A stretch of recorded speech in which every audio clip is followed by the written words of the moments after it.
வாழ்க வளமுடன்.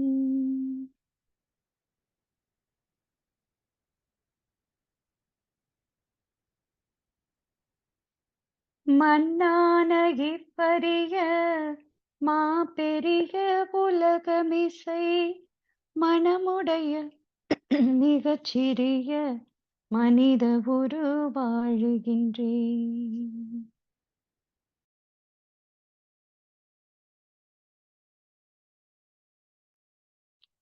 மண்ணான இப்பரிய மாபெரிய உலகமிசை மனமுடைய மிகச்சிறிய மனித உரு வாழுகின்றேன்.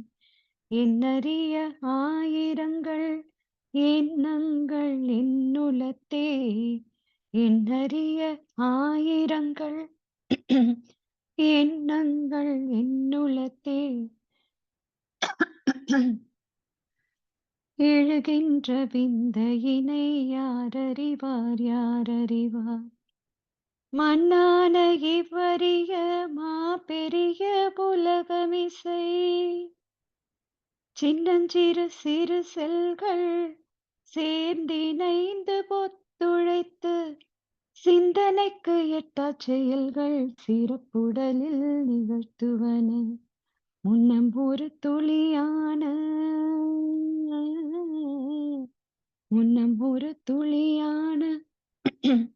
மூலவிந்து நாதத்தால் முழுமையாய் எனது உடல் முற்றறிவன் திருவருளால் மண்ணான இப்பரிய மாபெரிய உலகமிசை சூட்சுமமாய் குறுகி நின்று தொடங்கியது தன் வளர்ச்சி சொல்லறிய மறைப்பொருளாய் தொடர்ந்து வரும் வினைக்கேற்ப ஆட்சியின்றி ஆளுகின்ற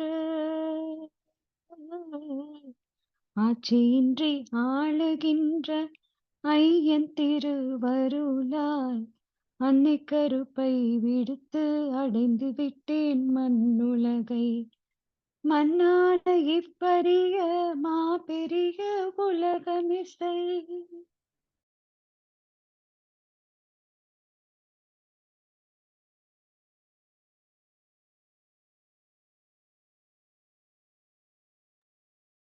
எல்லையற்ற ஆற்றலுள்ள இறைவன் திருவுள்ளம் என்ன எவ்வுயிரும் தோன்றுதற்கு ஏற்றதொரு திருவழியாய் வல்லமையாய் பெண்ணினத்தை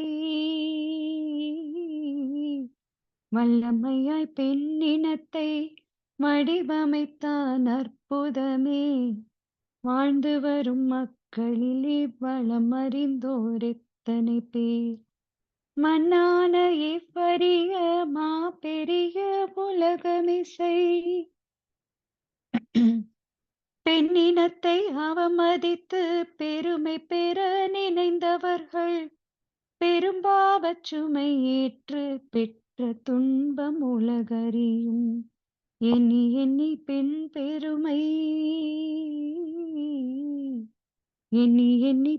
பெருமை ஏற்றி புகழ்ந்தே எழுதி இன்பமுற்றாரி புலகில் இறைவனைப் போல் என்றும் உள்ளார்.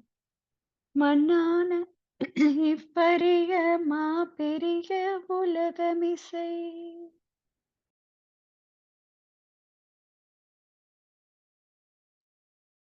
உயிர்கள் தமை வெளியிட்டு உயிர்க்குயிராய் உள் நிறைந்து உணர்வாயும் அறிவாயும் உலகில் பல்லுயிர் வாழ பயிர் வகைகளாய் நிறைந்த பரங்கருணை யான் உணர்ந்தேன்.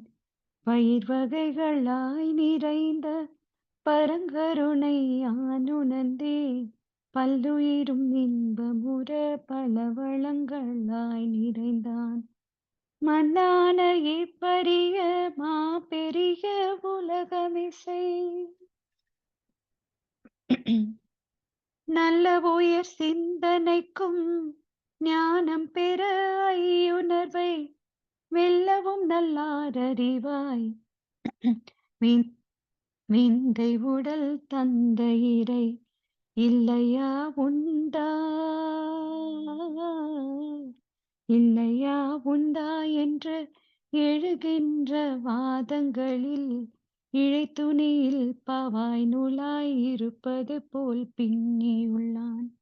மண்ணான இவ்வரிய மாபெரிய உலகமிசை எங்கெங்கும் என்னுள்ளும் எல்லா தோற்றங்களிலும் இடையற்ற மறைப்பொருளாய் இருந்து பேரண்டமெங்கும் தங்கி தழைத்தே இயங்கும், தங்கி தழைத்தே இயங்கும் தற்பரத்தை யான் உணர்ந்தேன். தனித்து மனத்துள் நிலைத்து தவமாற்றும் சாதனையால் மண்ணான இவ்வரிய மாபெரிய உலகமிசை வாழ்க வையகம், வாழ்க வையகம், வாழ்க வளமுடன், வாழ்க வையகம், வாழ்க வையகம், வாழ்க வளமுடன்.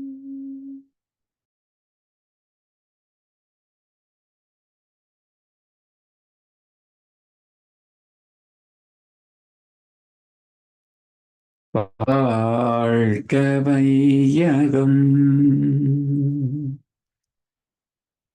வாழ்க வையகம், வாழ்க வளமுடன். சிந்தனையை, உடல் நலத்தை சீரமைத்து ஓய்வித்த குருவே வாழ்க, குருவே துணை. வேதாத்திரியம் வாழ்க வளமுடன். இன்று வரை உலகில் தோன்றிய அனைத்து சித்தர்களும் ஞானிகளும் மகான்களும் மற்றும் வேதாத்திரிய கோட்பாடுகளை அர்ப்பணிப்புணர்வோடு அகிலமெங்கும் உணர்வாக்கிக் கொண்டிருக்கும் ஞானாசிரியர்களின் மதிநுட்பமும் குருகுரலோடு சுகுமமாய் நம்மை சூழ்ந்திருந்து நாம் உய்வதற்கு துணை நிற்குமாக என்று சங்கல்பித்துக் கொண்டு இன்றைய தவ நிகழ்வை இறை வணக்கம் குரு வணக்கத்தோடு நாம் இனிதே துவங்குவோம். இறை வணக்கம் மற்றும் குரு வணக்கம் பாடிட அருள்தி சங்கரி செந்திலம்மா அவர்களை அழைத்தமைவோம். வாழ்க வளம். இறை வணக்கம். எல்லாம் வல்ல தெய்வமது, எல்லாம் வல்ல தெய்வமது, எங்கும் உள்ளது நீக்கமற சொல்லால் மட்டும் நம்பாதே. சுயமாய் சிந்தேத்தே தெளிவாய் வல்லாய் உடலில் இயக்கமவன். வாழ்வில் உயிரில் அறிவும் அவன். கல்லார் கற்றார் செயல் விளைவாய் காணும் இன்ப துன்பம் அவன். அவனின் இயக்கம் அணுவாற்றல். அணுவின் கோட்டு பக்குவம் நீ. அவனில் தானே உன்னிலவன். அவன் யார் நீ யார் பிரிவேது. அவனை மறந்தால் நீ சிறியோன். அவனை அறிந்தால் நீ பெரியோன். அவன் நீ ஒன்றாய் அறிந்த இடம். அறிவு முழுமை அது முக்தி. அறிவு முழுமை அது முக்தி. குரு வணக்கம். சிந்தையை அடக்கியே சும்மா இருக்கின்ற சீரறிய செய்த குருவே, அந்த நிலை தனில் அறிவு அசைவற்றிருக்க பெரும் ஆனந்தம் பொங்குதங்கே. இந்த பெரும் உலகமிசை எடுத்த பல பிறவிகளின் இறுதி பயனாகிய சந்ததமும் இணை மறவாத சாந்த வாழ்வழித்தோய் என் சந்தோஷ செய்தி இதுவே. என் சந்தோஷ செய்தி இதுவே. நன்றி. வணக்கம். தந்தை தாய் ஈருயிரும் ஒன்று சேர்ந்து தழைத்தொரு உடலாகி உலகில் வந்தே அந்த ஈருயிர் வினைகள் அறமோ மற்றோ அளித்த பதிவுகள் எல்லாம் என் சொத்தாச்சு. இந்த அரும் பிறவியில் முன்பினை அறுத்து எல்லையில்லா மெய்ப்பொருளை அடைவதற்கு வந்த ஒரு போதவி குருவுயிரின் சேர்க்கை வணங்கி குரு திருவடியை வாழ்த்தி வாழ்வோம். குரு திருவடியை வாழ்த்தி வாழ்வோம்.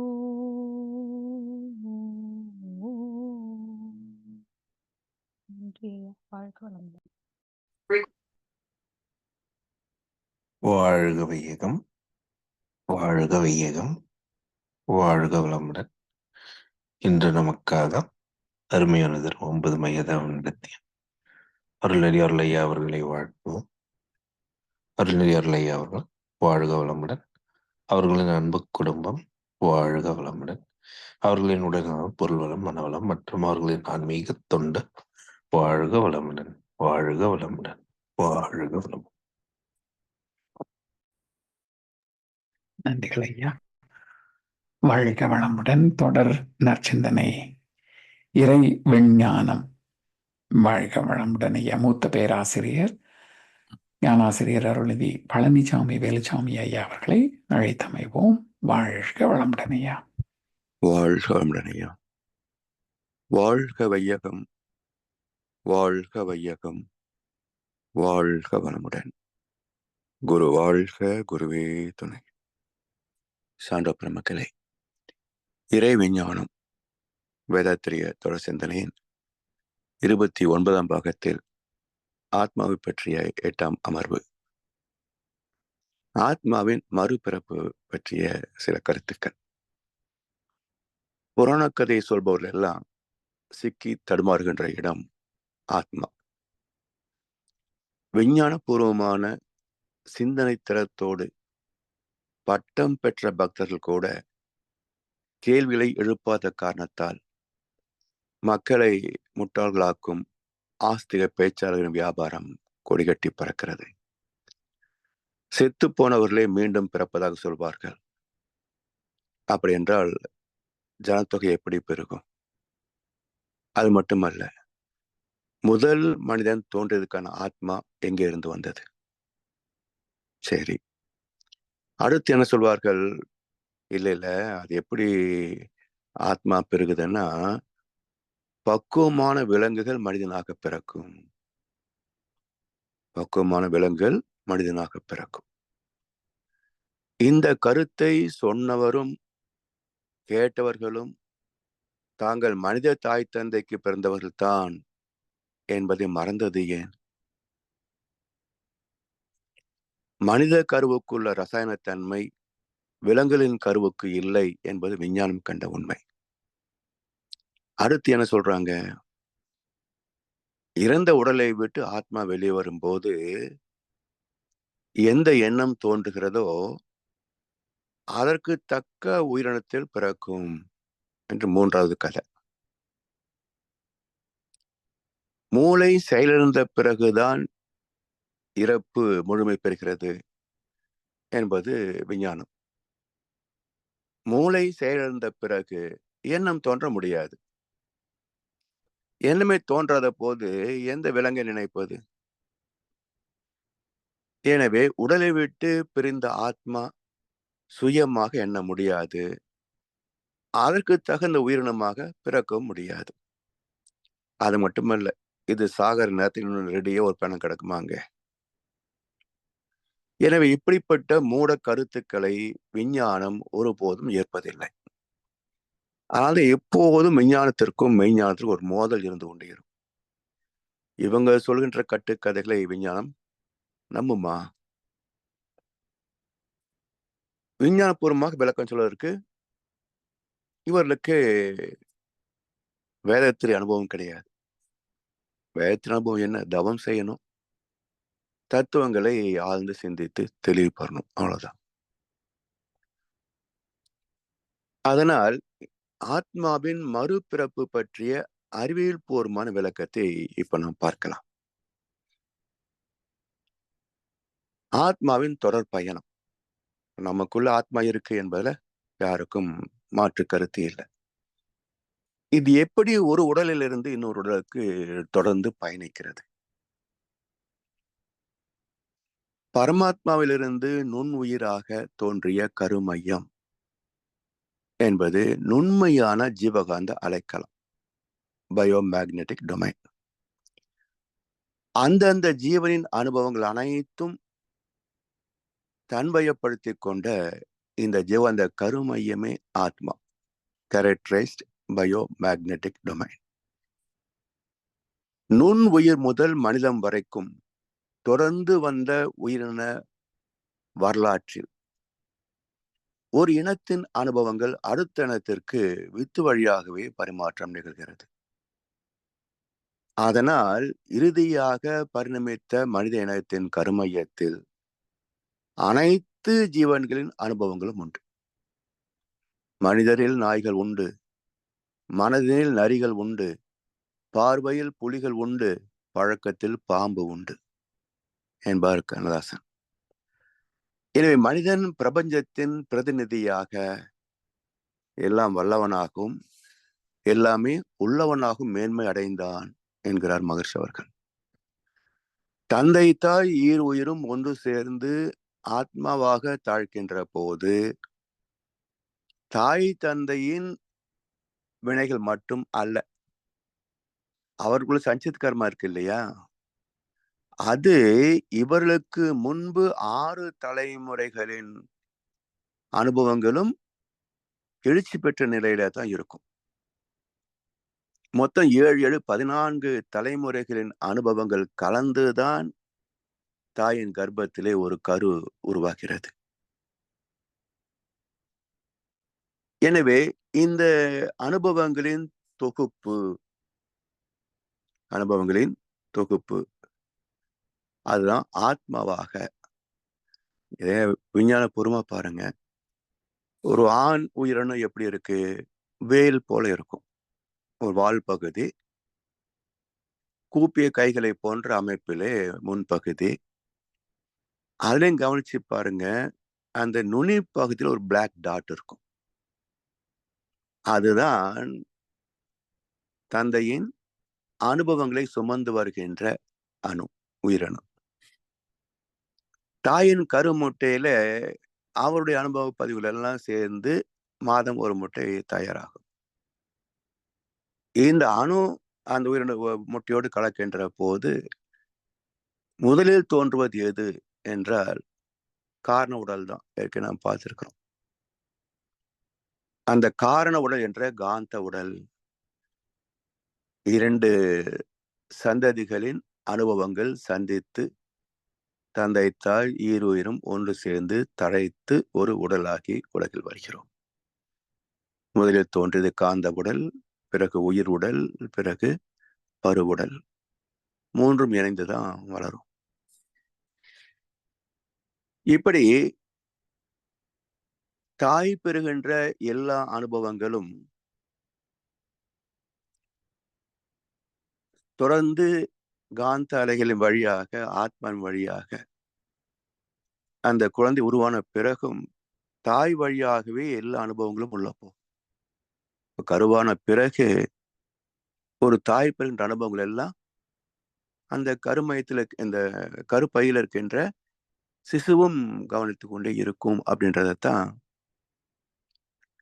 இந்த ஏற்கனவே நம்ம உயிரின வரலாற்றுல பார்த்துருக்கிறோம். அபிமன்யு வரலாறு, பிரகலாதன் வரலாறு எல்லாம் நம்ம அப்போ சொல்லியிருக்கிறோம்.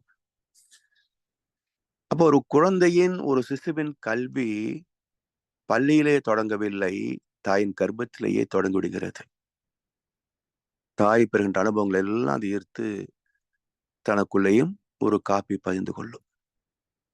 அதனால்தான் ஏற்கனவே சொன்னோம், கர்ப்ப காலம் என்பது வெறுமனே ஒரு கருவை சுமக்கின்ற காலம் மட்டுமல்ல, அது ஒரு வேள்வி காலம். வேள்வி எப்படி நிகழ்த்துவாங்க? இறை உணர்வோடு, இறை அர்ப்பணிப்போடு வேள்வி நிகழ்த்துவாங்க. அது போல ஒரு தாய் நிகழ்த்துகின்ற வேள்வி 280 நாட்கள். அப்பதான் அந்த குழந்தை நல்ல ஒரு சிறந்த அறிவுடைய, உடல் ஆற்றலுடைய, 7 சம்பத்துக்களை நிறைவு பெறக்கூடிய ஒரு நல்ல கருவிலே திருவுடைய குழந்தையாக பிறக்குமே தவிர,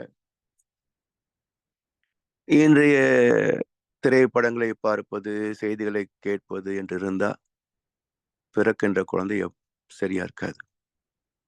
மகரிஷி சொல்லுவாங்க, இந்த டிவியை பார்க்கறது, செய்தித்தாள்களை படிக்கிறது, இதெல்லாம் இருக்கிற வரைக்கும் நல்ல கரு உருவாகாது அப்படின்றார். ஏன்னா எல்லா அனுபவங்களும் உள்ள போகுது இல்ல. அப்போ வேடிக்கை, வினோதங்கள், தேவையில்லாத விஷயங்கள் எல்லாம் உள்ள போக போக அதெல்லாம் குழந்தை பயந்து கொண்டே வரும். அவர் பிறந்த பிறகு நீ டிவி பார்க்காதே, கம்ப்யூட்டர் பார்க்காதன்னு சொன்னா அது கேட்குமா? எனவே விதை எப்படியோ செடி அப்படித்தான்.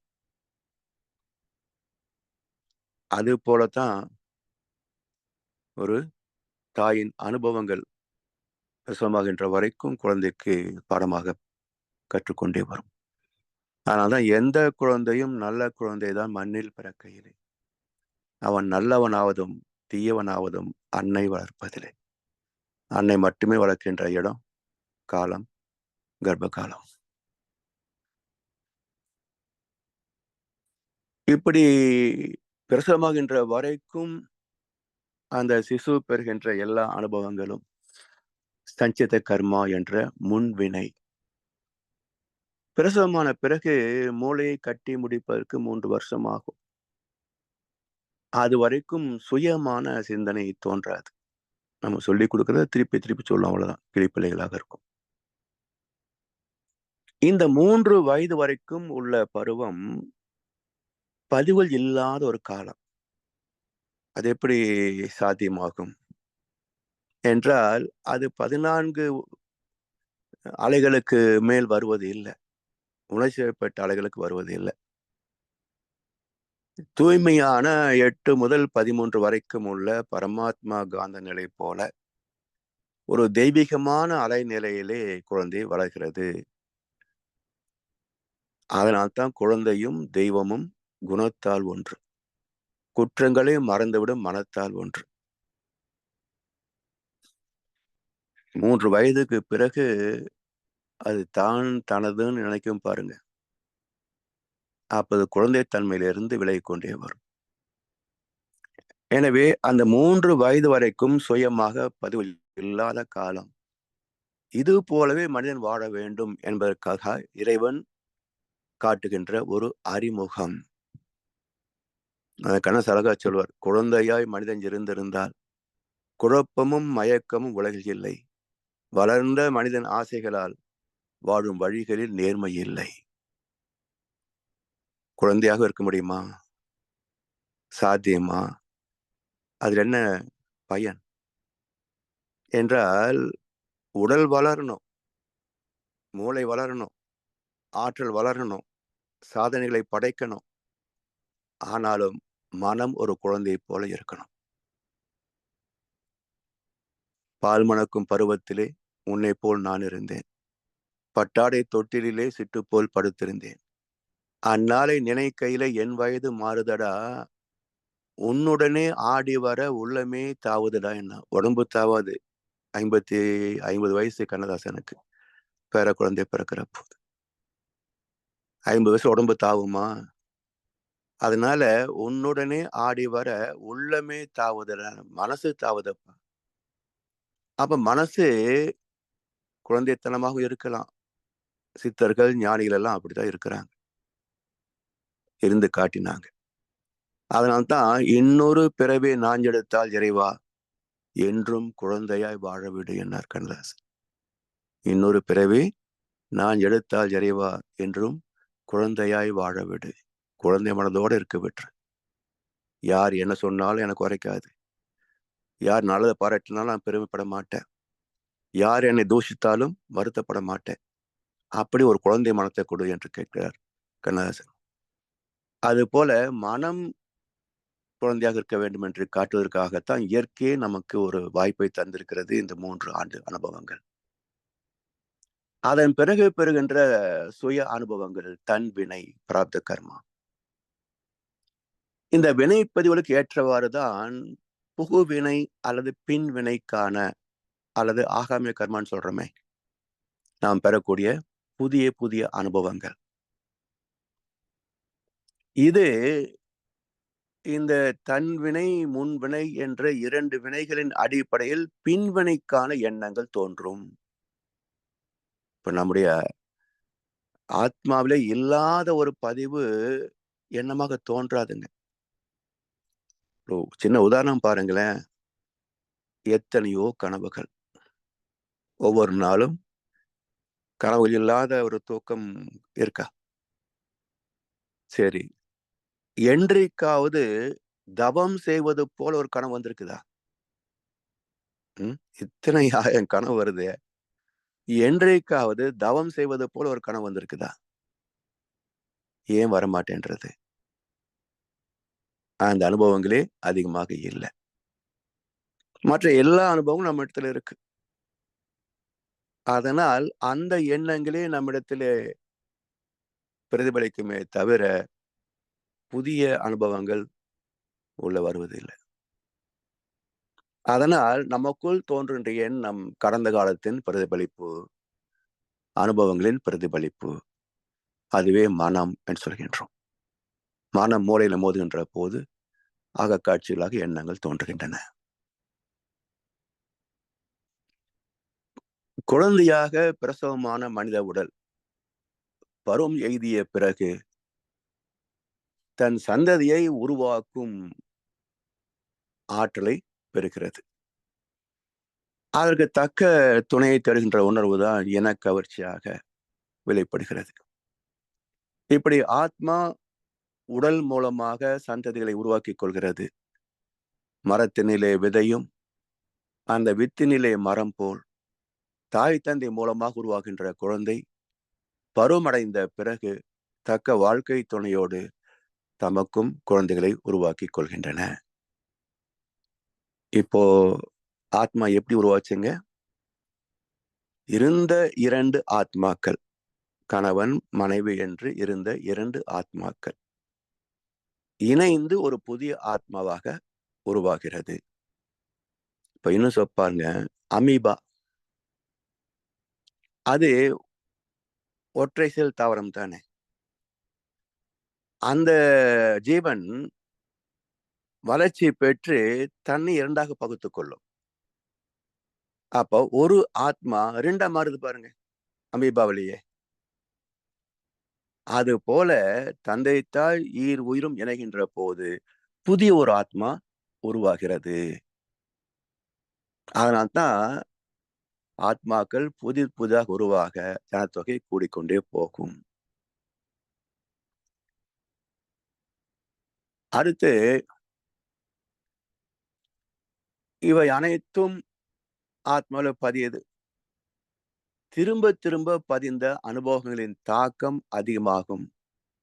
இதுல தர்மத்தை புறக்கணித்த வாழ்க்கையே பல தலைமுறைகளாக நிலவுவதால் இந்த உலகத்துல நல்லவனாக வாழ்வது அவ்வளவு எளிதில் சாத்தியப்படாது. சந்தர்ப்ப சூழ்நிலைகளால இந்த 5 பைசா பாவங்கள், அன்னியன் சினிமா பார்த்திருக்கோம் இல்லையா? 5 பைசா பாவங்கள் இதெல்லாம் சேர்ந்து மொத்தமா தாக்குற போது நம்ம நினைக்கிறோம், யாருக்கு நான் என்ன தீங்கு செஞ்சேன், எனக்கு ஏன் இந்த துன்பம் வந்ததுன்னு கேட்கிறோம் இல்லையா? பெரிய துன்பம் செய்திருக்க மாட்டோம். ஆனா 5 பைசா துன்பங்களும் மொத்தமா கூடும்போது இல்லையா? இப்படி நாய், நரி, புலி, பாம்பு போன்ற விலங்கின குணங்கள் கொண்ட மனித இனத்தில் மானம், பண்பு, ஞானம் கொண்ட மனிதனை காணவில்லை என்றார் கண்ணதாசன். நாயும் நரியும் புலியும் பாம்பும் வாழும் பூமியிலே மானம், பண்பு, ஞானம் கொண்ட மனிதனை காணவில்லை. கிளைக்கு கிளை தாவுகின்ற குரங்கு போல ஆசைக்கு ஆசை தாவுகின்ற குரங்கு மனிதர்கள் வாழ்கின்ற கிஷ்கிந்தையாகிவிட்டது இந்த உலகம். எனவே ஆத்மாவுக்கு மூலம் பரமாத்மா என்பதையும், ஆத்மாவின் தொடர் பயணம்தான் குழந்தைகள் வழியாகவே என்பதையும் புரிந்து கொள்ள வேண்டும். சரி, இப்போ ஒரு முக்கியமான கேள்வி என்ன தெரியுங்களா? குழந்தை பிறந்த பிறகும் பெற்றோர் வாழ்கிறார்களே பல்லாண்டு, அவர்கள் இறந்த பிறகு இந்த ஆத்மா என்னாகும்? ஜீவாத்மாவின் முடிவு எப்படி நிகழ்கிறது? இந்த கேள்விக்கான விடையை நாளைக்கு சிந்திப்போம் என்று சொல்லி வாய்ப்பளித்த அனைவருக்கும் நன்றி பாராட்டி என்று ஒரு நிறைவு செய்கின்றோம். வாழ்க வளமுடன், வாழ்க வையம்.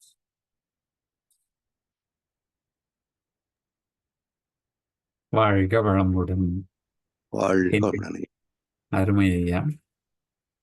தொடர் நற்சிந்தனை வழங்கி வந்து கொண்டிருக்கும் மூத்த பேராசிரியர், ஞான ஆசிரியர் அருள்நிதி பழனிசாமி வேலுசாமி ஐயா அவர்களும் அவரது அன்பு குடும்பத்தினரும் அருட்பேராற்றல் கருணையினால் உடல் நலம், நீளாயுள், நிறை செல்வம், உயர் புகழ், மெய்ஞானம் ஓங்கி வாழ்க வளமுடன், வாழ்க வளமுடன், வாழ்க வளமுடன் பாடல்கள் பாடி நிறைவு செய்யும் தருணம் இது. வேதாத்திரிய பாடல் பாட அருள்நிதி ஸ்ரீராம் ஜேபி ஐயா அவர்களும், பிரம்மஞான கவி பாட அருள்நிதி இளங்கோ தங்கராசன் ஐயா அவர்களும், உலக நல வாழ்த்து பாட அருள்நிதி ஸ்ரீராம் ஜேபி ஐயா அவர்களும்.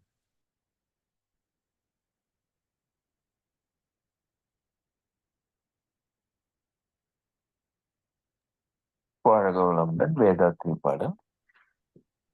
போரில்லா நல்லுலகம், பொருள் துறையில் சமநீதி, நேர்மையான நீதிமுறை, நிலவுலகோராட்சி, சீர் செய்த பண்பாடு, சிந்தனையோர் வழிவாழ்வு, சிறப்புணர்ந்த பெண் மதிப்பு, தெய்வநீதி வழிவாழ்தல், தேர் திருவிழா தவிர்த்தல், சிறுவர்க்கே விளையாட்டு, செயல் விளைவு உணர்கல்வி, சீர்காண்ட நிலை விளக்கம், பார் முழுதும் உணவு நீர் பொதுவாக்கல், பல மதங்கள் பல கடவுள் பழக்கம் ஒழித்து உண்மை ஒன்றை தேர்ந்தெடுதல்.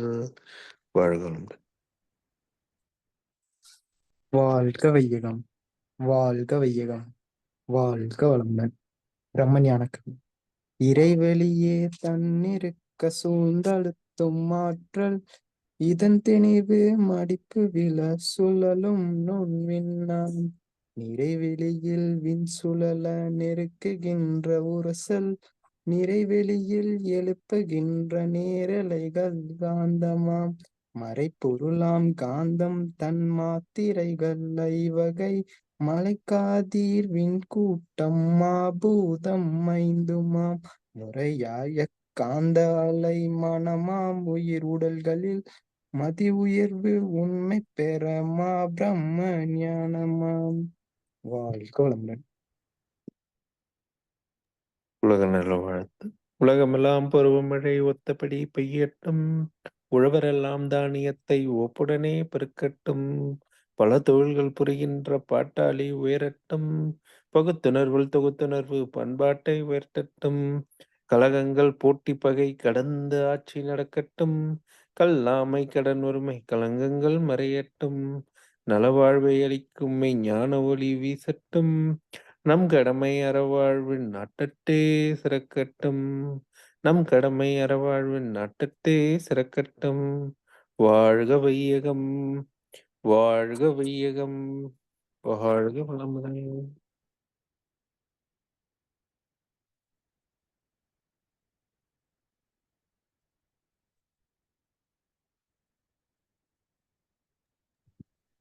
வாழ்க வளமுடன்.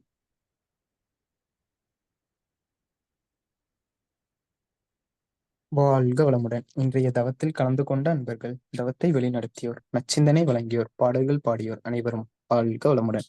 அவர்களின் அன்பு குடும்பம், அவர்களின் உடல் நலம், மனவளம், பொருள் வளம், அருள்தொண்டு, ஆன்மீக தொண்டு வாழ்க வளமுடன், வாழ்க வளமுடன், வாழ்க வளமுடன்.